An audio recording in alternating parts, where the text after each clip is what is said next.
કરીએ મહત્વના સમાચારો પર સાબરકાંઠા બીઝેડ કૌભાંડના મળતિયાઓ હવે સોશિયલ મીડિયાના સહારે છે તો સાબરકાંઠાથી આ સમાચાર મળી રહ્યા છે। બીઝેડ ગ્રુપના મળતિયાઓ હવે સોશિયલ મીડિયાના સહારે મૈત્રી ફાઉન્ડેશનના નામે વિડીયો પોસ્ટ શેર કરવામાં આવી ત્યારે ઝાલા અને તેના મળતિયાઓ ફરતે સીઆઈડીનો સકંજો કસ્યો છે। કૌભાંડીના સમર્થનમાં મળતિયાઓ એજન્ટોની મંડળી દ્વારા મેસેજો તો સીઆઈડીની કાર્યવાહી વધુ તેજ થતા સોશિયલ મીડિયામાં સમર્થનના સંદેશા ફેલાવ્યા ત્યારે મૈત્રી ફાઉન્ડેશનમાં ઉત્તર અને મધ્ય ગુજરાતના રાજકારણીઓ પણ સામેલ હોવાનું સામે આવ્યું। વોટ્સએપ સ્ટેટસ પર ફિલ્મી ડાયલોગ અને ગીતો દ્વારા સમર્થનના મેસેજ। બીઝેડ ગ્રુપના ગુરુ ગણાતા અધિકારીઓએ અગાઉ પણ વિવાદમાં આવ્યા હતા ત્યારે વિવાદ વધુ ચંચેડતા અગાઉ પણ લીધો હતો સોશિયલ મીડિયાનો સહારો। એ જ પ્રકારે હવે બીઝેડ મામલે સમર્થનના મેસેજનો સહારો મેળવવા પ્રયાસ તો અધિકારીઓ સહિત કેટલાક મળતિયાઓનો તપાસમાં વિક્ષેપ સર્જવા પ્રયાસ। કાયદાકીય તપાસ કાર્યવાહી છતાં અધિકારીઓ કર્મચારીઓ સમર્થનમાં મેદાને।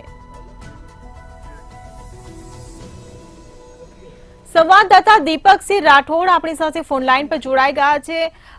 દીપકસિંહ, બીઝેડ કૌભાંડ જે સામે આવ્યું હતું ત્યારે હવે મળતિયાઓ સોશિયલ મીડિયાનો ફરી એકવાર સહારો લઈ રહ્યા છે અને ઘણા બધા ખુલાસા થયા છે, શું કહેશો?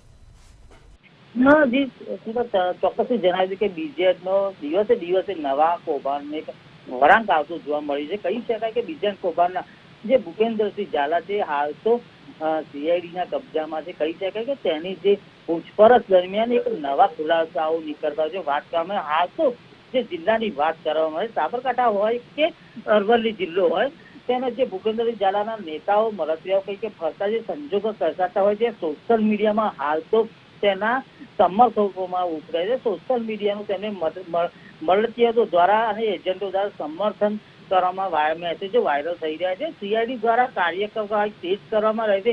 આખરે સોશિયલ મીડિયાનું સમર્થન લઈને સંદેશો ફેલાવી રહ્યા છે। મૈત્રી ફાઉન્ડેશન દ્વારા જે આ વિડીયો છે પોસ્ટ શેર કરવામાં આવી હતી। મૈત્રી ફાઉન્ડેશન ઉત્તર અને મધ્ય ગુજરાતમાં રાજકારણી પણ સામેલ હોવાનું તેનું શંકા સૂત્રો દ્વારા મળી રહી છે। કેટલા પોલીસ અધિકારીઓ પણ આને પોલીસે શેર કર્યો પણ એવો સંદેશ આજે સોશિયલ મીડિયાનો સંદેશ જે પોસ્ટ કહી શકાય તે પણ મૂકી હતી। કહી શકાય ક્યાંક ને ક્યાંક મંત્રી જે ફાઉન્ડેશન છે કે મંતવ્ય હોય કે પોલીસ કર્મચારીઓ હોય તેના સાથે જે કહી શકાય કે જે સોશિયલ મીડિયાનો જે ઉપયોગ કરવાનો આવે છે તે સોશિયલ મીડિયા પર ફિલ્મી ડાયલોગ અને ગીતો પણ શેર કરવામાં આવી રહી સોશિયલ મીડિયા દ્વારા।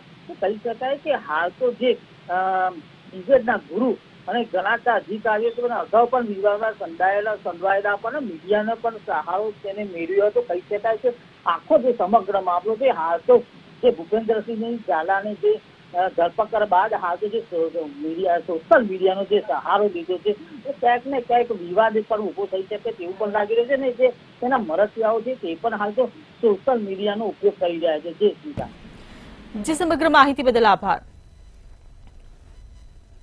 તો બીઝેડ ગ્રુપના મળતિયાઓ હવે સોશિયલ મીડિયાના સહારે છે। સીઆઈડીની કાર્યવાહી વધુ તેજ થતા સોશિયલ મીડિયામાં સમર્થનના સંદેશા ફેલાવ્યા ત્યારે મૈત્રી ફાઉન્ડેશનમાં ઉત્તર અને મધ્ય ગુજરાતના રાજકારણીઓ પણ સામેલ હોવાનું સામે આવ્યું ત્યારે વોટ્સએપ સ્ટેટસ પર ફિલ્મી ડાયલોગ અને ગીતો દ્વારા સમર્થનના મેસેજ રેલાવ્યા તો બીઝેડ ગ્રુપના ગુરુ ગણાતા અધિકારીઓએ અગાઉ પણ વિવાદમાં આવી ચૂક્યા હતા।